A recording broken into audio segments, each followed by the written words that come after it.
Hey everyone, Eric Watson here, freelance writer, player of games, writer of words, recorder of videos, and tabletop role-playing aficionado. In this Kickstarter preview video, we're going to look at Amazing Encounters and Places Volume 1, a 5e-compatible adventure book currently seeking funding on Kickstarter.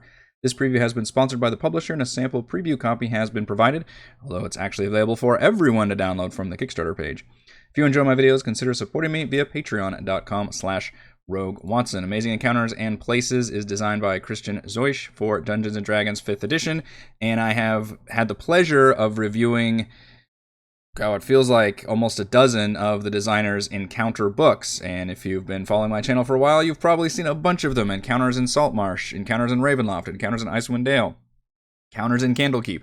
All of those of a very consistent high quality that I appreciate. They're very well organized. It's got a really lovely layout and design with art, with usually new creatures and magic items, and the maps are the real treasure trove for me. Are having full color grid battle maps, even for just little encounters, which is so nice for somebody like me who primarily plays on a virtual tabletop.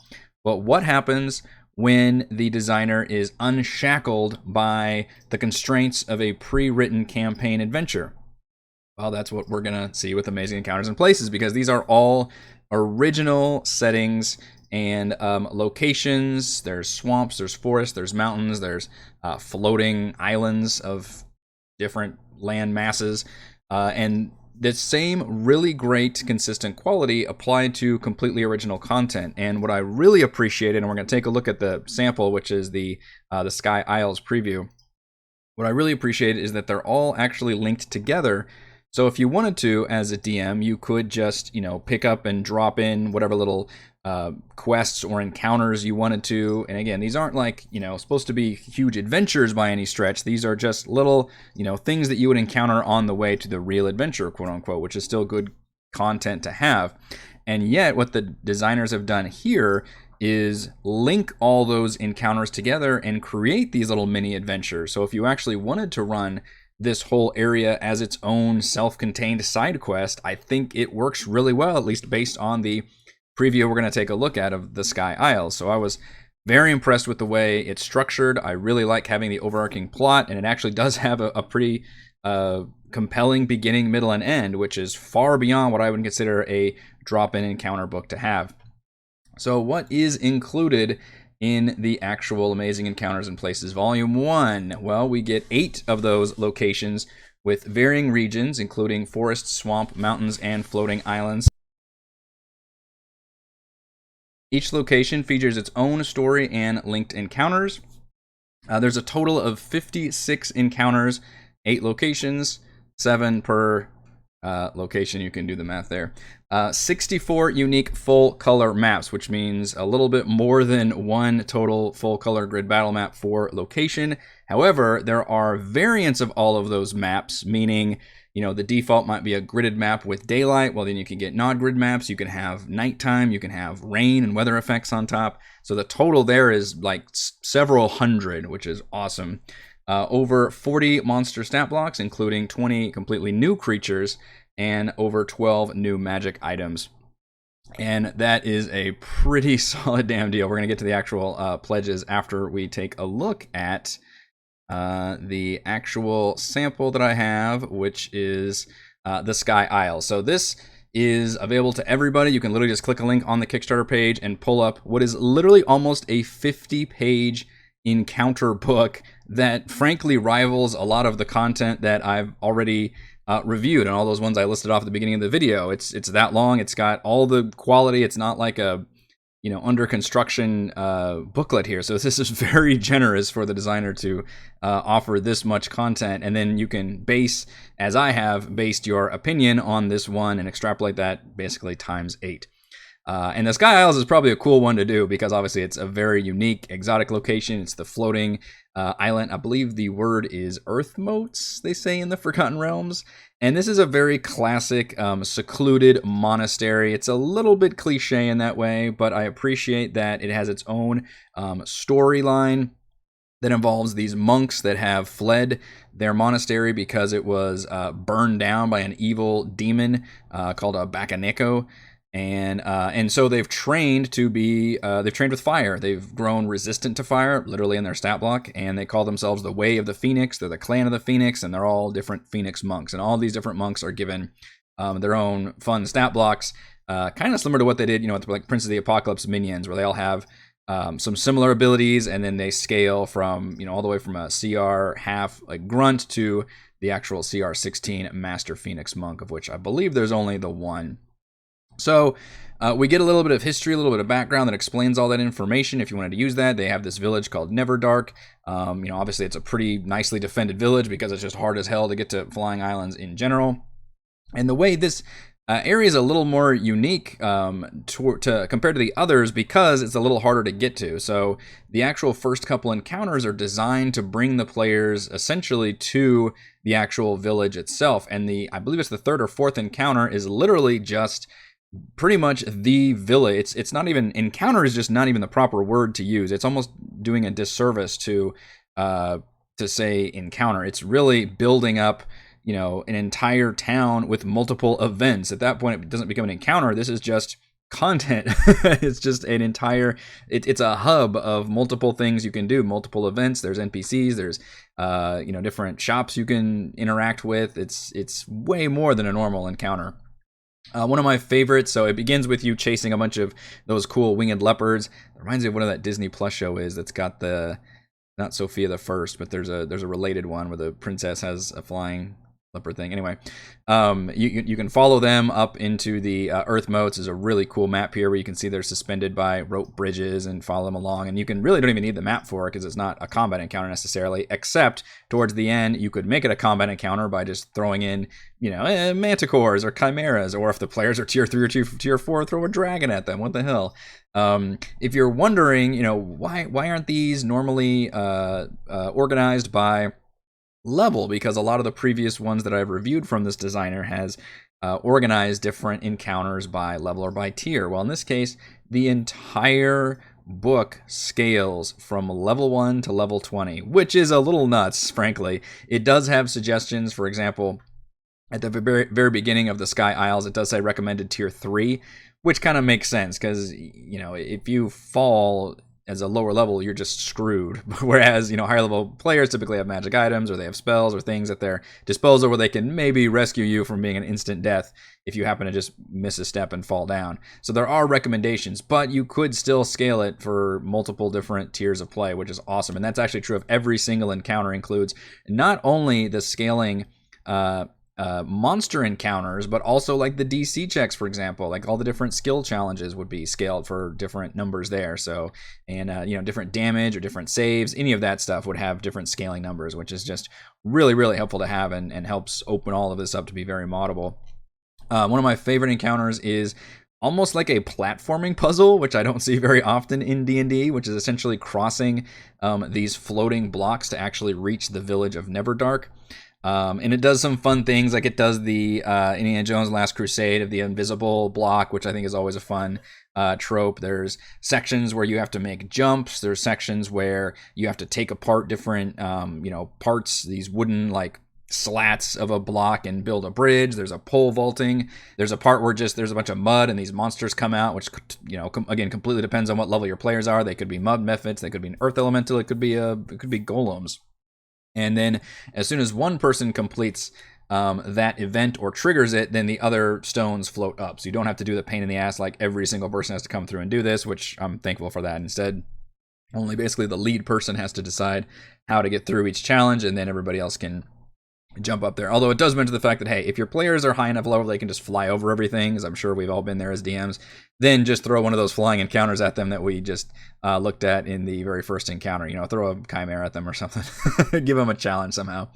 And then we get to the actual town, and as I was mentioned earlier, it's way more than an encounter. Like, most of these encounters are actual encounters, right? They're like, it's one event, you get through it and you're done. Whether it's a monster event with a unique situation, or it's a bunch of, blocks, which could have been just a skill challenge. And I really appreciate these are individual, like little tests the party has to do.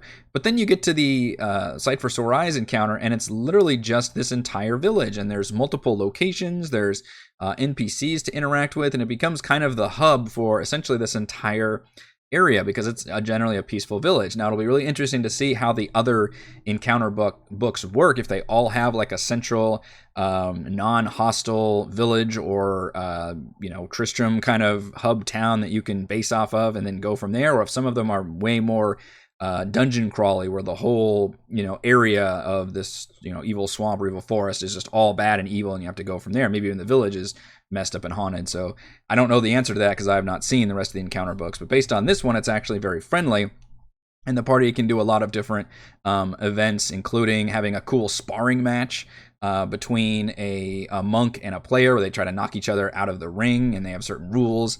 Or they could follow this mischievous monk into climbing up this sacred mountain and get in trouble for doing that. Or just have this nice little fun feast moment where they can just have fun and just chill out with these fire monks, which seems kind of nice. All of that is really, really fun. And the overarching plot is it's possible for the players themselves to be manipulated, or maybe they manage to stay out of the manipulation, but the demon is kind of working behind the scenes to convince the monks that he's become stronger and he's going to attack them at any moment, and the only way they can stop him is from summoning this golden phoenix. And unfortunately, the only way the monks can do that is by sacrificing a life. And it could happen multiple ways. So either the players themselves could get on the monk's bad side, for example, and maybe they're the ones that are going to get sacrificed, and things get really dark and creepy in the way that, every time a movie or narrative shows a person going into a cult area, that person's going to end up, becoming the victim of a sacrificial ritual or something. Or they could watch one of the NPCs that they befriended maybe become one of the sacrifices. Or if none of that happens, and I'm glad the designers thought of this, if the players really play their cards right and they don't upset anybody and they don't get anybody in trouble, then it's the leader themselves that actually sacrifices themselves because they believe so fervently in what they have to do. And they say, hey, I will step up and give my life for the good of my people in order to summon this phoenix. So I thought that was a really smart way of making sure we reach that ending thread, which is the summoning of the phoenix. And yet different avenues could lead there, and there's all these different events, so it could be a player or an NPC could end up being, come up with this situation at this cool gazebo. In fact, this is a better picture of it, the gazebo floating on this earth moat, where they kind of end up throwing you over and hanging by your feet, which is really creepy. You can go and hunt this goat, which is almost set up to be a failure because it's kind of, again, the monks sort of manipulating the players into like hoping one of them gets in trouble so that they can end up being the sacrifice or something. It's all very interesting. They have to take this test where they have to go through these different trials that it might involve saves or might involve, you get a clue and there's lightning striking you and you have to be like, all right, don't rush, and you have to go really slow. But if you do a good job as a DM, the player's going to want to rush through it, and that's when they actually get struck by lightning. All of that I think works really, really well, and I appreciate having all these really interesting battle maps to go with it because, raise your hand if you're a very visual person and you very much enjoy having battle maps. Even though a lot of these situations don't need them, I would rather have more than not enough when it comes to maps every single time. And the actual conclusion is, as I mentioned, no matter how we get there, the golden phoenix is summoned, but the twist is that the demon's actually behind the whole thing, and the phoenix has been corrupted and turned into a fiend. And so the players will have to fight this horrible giant demon bird boss battle, as well as the Bakanoko itself actually shows up and also wreaks havoc. And notice how there are different tiers and stat blocks for these new creatures, because again, all these things could scale appropriately depending on what level your players are. It does have recommended, for tier 3, so a little bit higher, but if you wanted to run this a little bit lower and make it more of an exotic, dangerous, cool location, you absolutely could, and I really appreciate that that's given as a solution. I am very impressed with the, obviously the layout and design are absolutely gorgeous. The organization is something that I have expected from this designer, but you watching this video may not be aware of, but the way that each encounter is very easy to find, the way that it's laid out with all these multiple subheadings, they're only like, 2 or 3 pages, so it's really easy to understand and parse. And it gives you the overview right at the beginning, which is describing everything that's going to happen in the encounter for the DM's knowledge in a single paragraph. It gives you the location and the actual type, which could involve, either social, combat, or exploration, or some combination of those. What's funny is obviously most D&D encounters end up with combat always being basically a possibility in most cases, and the designer kind of acknowledges that. So really, really well designed and well done. And based on this sample alone, which is one of the most incredible samples of a Kickstarter I've seen, where you can literally just, I mean, this right here would be good enough to put on, obviously, the DM's Guild and just enjoy that. Like, hey, here's the Sky Isles. Like, this is just a cool location. You can either just drop in these things if you wanted to use these kind of encounter ideas or this plot idea, or really run this whole thing as its own mini adventure, which I don't think you could do with any of the previous encounter books that I have really reviewed. They've really been more drop-in encounters, whereas these are really linked together to where you could run all 7 of these as their own side quests that surrounded this one area, which I believe is how all of these locations are being designed. Which what that means is not only is this a cool encounter book, but it's a good location drop-in book. So if you really needed to just say, I need just a kind of a side quest area, we're just going to throw a swamp, in between the players for my campaign. And then this swamp suddenly has its own little, storyline and events and things that are going to be linked together, rather than just a bunch of, hey, you fight, 2d4 alligators or something. And that's, not nearly as compelling as having actual different stories that you can build off of. So I think that's an awesome, awesome thing. And I very much appreciate that. Before we get to our pros and cons, I want to look at what the actual levels are that you're getting, because I know that's important for a Kickstarter. As we scroll down the page, I believe the lowest one is the PDF only, which is £15, or I think it's about $20 US. It includes Shard VTT. I'm not familiar with that one. It's another virtual tabletop program, but I can't comment on that at all because I haven't used it at all. But that is a hell of a... I mean, that would be... Obviously, if it was just this book, that would be, I think, a bit overpriced. But the fact that it's this times 8 is fucking insane. Like, that is humongous amount of content that's included in just that PDF. You can also get a hardcover for £35, which is about, I think it's a little less than $50 US, which also includes the PDF. If you want to get the maps, that's going to also cost you. That's for the digital PDF and the digital maps, which in that case, 64, again, unique maps, which are going to be for each of these encounters, and then some of them will probably have multiple maps. However, all of those will include multiple variations. Honestly, the maps have always been a huge thumbs up for me throughout really anything I've reviewed, but especially from this designer. I think he does a very, very good job, with the art style that I appreciate. And it's just really special being able to have those unique maps for all these cool, unique situations that we're looking at here. So I think that's a huge draw, and I would absolutely recommend the maps from here, no question. And then it gets up from there, basically just combining everything. So you get the hardcover and you get the maps. You can also get printed maps, which is really kind of crazy cool if you're playing, obviously physical D&D and you like to have the physical map products for all the things. So very impressive. I don't believe there's one that just gives you the maps. If you wanted to literally didn't care about the actual content, but just wanted the maps, that might have been an interesting angle to go by. I think you'd be doing yourself a disservice, because I do think there's really good content here.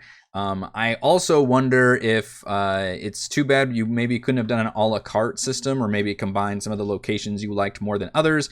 Instead, it's basically an all-in when it comes to having all of these different location books together, which I get that obviously makes printing, the full book a lot more easier and more attractive for the publisher. So probably not a bad solution there. So that's what you're looking at for this Kickstarter. Let's go over my pros and cons. Oh, and it ends November 23rd, I believe. That is important information. All right, so my pros. Let's go back to the actual... Well, actually, you know what? This is a fine image right here. We can use this one. Pro, 8 exotic locations from the Restless Bog Swamp to the Sky Isles Mountains. Pro, every encounter scales from Tier 1 to Tier 4 with multiple tables, stat blocks, and DC levels. That is, I assume each area still has a recommended tier based on maybe what kind of things you're doing. If they're, this one is kind of big because you're fighting this big giant, phoenix at the end and you're dealing with floating islands. Some of them might have lower stakes, so I could see where the recommendations would definitely differ, but the fact that all of them scale is very impressive. Pro, attractive layout and design, and excellent organization. All of that I was expecting, to be honest, and I'm glad I wasn't disappointed in terms of how it's actually laid out because of my experience with the publisher and designer. And pro, dozens of full-color detailed battle maps with hundreds of variations altogether. Oh, my heart. I do love me some good maps, and this, as always with this publisher, has very, very good maps. Cons, honestly, I couldn't really find any. With the caveat that I'm not looking at the full thing, I'm only looking at basically 1/8 of it. But based on what I'm looking at, I'm very impressed with what I'm seeing. This is pretty much exactly what I'd be looking for specifically a encounter book that was not tied to any existing campaign books, which was just original settings, content with different exotic locations to build off of. And the fact that it's got all these linked campaigns and stories together just excites the hell out of me. Final verdict: based on the Sky Isles preview, Amazing Encounters and Places includes more than just drop-in battles, featuring compelling stories and events and user-friendly world building in a variety of interesting settings. There, I said that much better than what I just said. Thank you to everyone for watching this video review. You can see my written review at roguewatson.com. You can watch more reviews and follow our own D&D adventures here on my YouTube channel, and you can support my work at patreon.com/roguewatson. Thank you.